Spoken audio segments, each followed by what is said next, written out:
उन्होंने कहा है कि डिपार्टमेंटल स्टोर वाले बीआरटी जो रेड लाइन यहाँ बन रही है वो रिस्पॉन्सिबल है। तहकीकात का सिलसिला जारी है, ये सारी कहानियां चलती रहेंगी। Karachi water and sewerage corporation की मशीनरी कहाँ थी, ये बताएं कि चोरी कौन करता है, कोई ये सवाल पूछे तो उसको रोकना किसकी जिम्मेदारी है, वो भी हुकूमत की जिम्मेदारी है। खुदारा इस शहर पे रहम कीजिए। मुनम साहब, हमने देखा कि जब ये वाकया हुआ तो पहले तो इल्ज़ाम आयद किया गया कि जो इस चेयरमैन का यूसी है, चेयरमैन है यूसी का, वो जमात इस्लामी से उसका ताल्लुक है, और फिर बाद में ये कहा गया कि इन्होंने कचरा चुनने वाले को हीरो बना दिया। आपकी जमात पर ये इल्ज़ामात हैं, क्या जवाब देना चाहेंगे आप? देखिए, अब तो हुकूमत ने खुद ही इसको जो है वो इस पूरे वाक़े की जो भी उन्होंने कमेटी बनाई थी डीसी की सरपरस्ती में, और उसके बाद ये सामने आ गया कि बीआरटी और डिपार्टमेंटल स्टोर पर उन्होंने कहा है कि डिपार्टमेंटल स्टोर वाले और इसी तरह बीआरटी जो रेड लाइन यहाँ बन रही है वो रिस्पॉन्सिबल है, और तहकीकात का सिलसिला जारी है।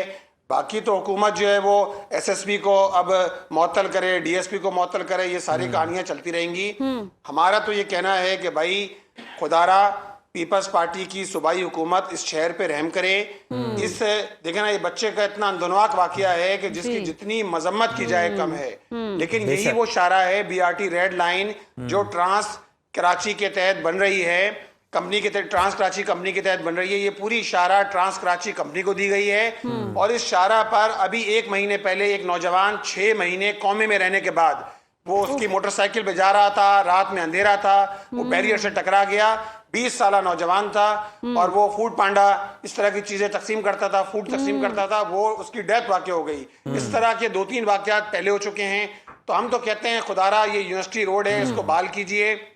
ये बीआरटी रेड लाइन और कितनी लोगों की जानें ले जाएगी। और देखे ना, जिम्मेदारी जो है वो उन सारे इदारों पर भी है कि जो 10-10 घंटे 14-14 घंटे जिनका इंतजार किया जाता रहा कि वो 14 घंटे बाद एक बच्चे की डेड बॉडी मिली है। तो Karachi water and sewerage corporation की मशीनरी कहाँ थी, इसी तरह हमारे दीगर इदारे क्या थे, इनकी एहलियत का तो एहलियत की सूरत हाल तो ये है कि रात में मशीनरी मौजूद नहीं थी, लोग अपनी मदद आपके तहत ये सारे काम कर रहे थे।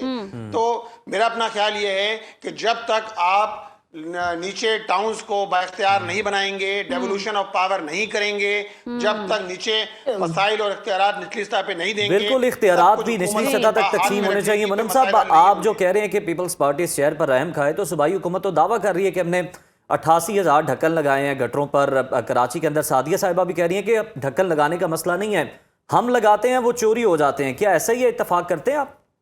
ये बताएं कि चोरी कौन करता है, कोई ये सवाल पूछे चोरी कौन करता है। नहीं, वो उनका ये फरमाना है कि चोरी करके बेचे जाते हैं और फिर ये इसी तरह सेल आउट करता है। और अगर चोरी होते हैं तो वजीर दाखिला किसका है? वजीर दाखिला पीपल्स पार्टी का है। अगर हीरोइनची ये काम करते हैं, ये हीरोइन फरोश का या मुनशियात फरोश ये काम करते हैं, तो उसको रोकना किसकी जिम्मेदारी है? वो भी हुकूमत की जिम्मेदारी है। तो भाई आप अपनी जिम्मेदारी को तो कबूल करें ना।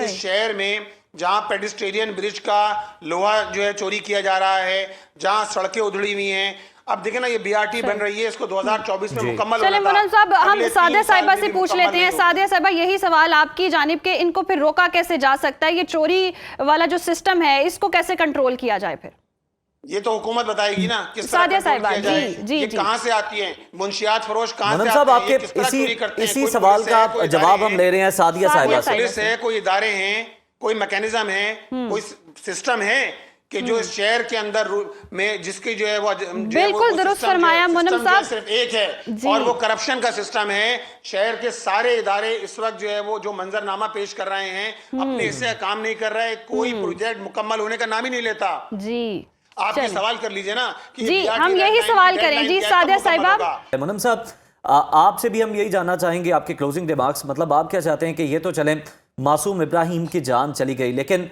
अगर इसी वाक़े को बुनियाद बनाकर बाकी जिंदगी को महफूज बना लिया जाए और मैन होल्स को कवर कर लिया जाए, नालों को ढक लिया जाए। आवाज नहीं आ रही आपकी। जी मुनम साहब, आप सुन पा रहे हैं? मुनम साहब, लास्टली आप कमेंट कीजिएगा कि इस तरह के वाकयात को रोकने के लिए क्या हिकमत अमली अपनानी चाहिए, और जिस तरह से सादिया साहिबा ने भी कहा कि नेटिंग होगी तो ये अमल कितना मौसर होगा?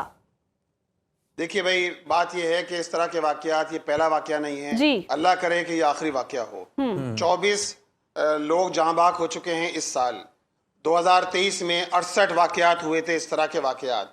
अब बात यह है कि हुक्मरानों की आंखें खुलना चाहिए हैं, कोई प्रॉपर मैकेनिज्म बनाएं, इख्तियारात निचली सतह पे तकसीम करें। ये आधा तीतर आधा बटेर یہ نہیں چلے گا. یہ آدھا تیدر آدھا بٹیر ہوتا ہے جس کے نتیجے کے اندر آپ اختیارات دینے کے لیے تیار نہیں ہیں. واٹر اینڈ سیوریج کسی اور کے پاس ہے, کچرا اٹھانا کسی اور کے پاس ہے, منصوبے مکمل نہیں ہوتے, جس کے نتیجے میں یہ شہر سفر کر رہا ہے. خدا را اس شہر پہ رحم کیجئے, اس کے رہنے والوں پر رحم کیجئے, کراچی شہر کے لوگوں پر, اور ایک ایسا میکینزم بنائیے جس کے نتیجے کے اندر لوگوں کی جانیں محفوظ ہو سکیں. صحیح, بہت زبردست ایسا میکنزم بننا چاہیے کہ لوگوں کی جانیں محفوظ ہو سکیں. منم صاحب بہت شکریہ آپ کے وقت کا. سعدیہ صاحبہ ہمارے ساتھ موجود تھیں, اور واقعی موثر اپنانی چاہیے.